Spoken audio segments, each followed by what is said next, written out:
welcome po mga tito-tita sa kasal ni Ninang Jomar and Ninang Jeremy. For the go nga po pala ang inyong aling maliit kahit walang invitation. Charot!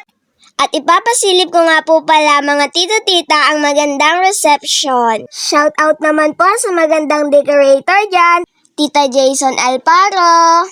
At ipapasilip ko rin nga po pala ang magandang wedding cake nila. Comment below po sa gumawa niyan at bigyan naman patikim ninong at ninang para masabi kong masarap yan. Huy, katakam! Hindi po mawawala ang champagne. Kaya naman, cheers to success and happiness for your married life, ninong and ninang.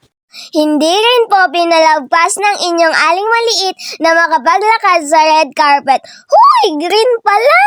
Feeling flower girl nga naman. Nandito na rin tayo sa trono. Kaya for the picture na rin po ang person. Feeling maganda, feeling prinsesa. Huy! Sino ka dyan? After a few minutes later, pumasok na nga po pala ang mga principal sponsors, bridesmaids, and groom ng ikinasal at syempre di mawawala ang entry ng TikTok dance at for the go nga naman ang mga first song. At syempre hindi rin magpapatalo ang aking ninong at ninang. After the entrance of celebrities, na-excite ako sa sayaw ni tatay at ni ninang.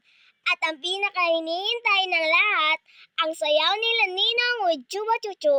Charot! Magpautang na nga rin ang inyong aling maliit, kaya po magpautang na rin kayo.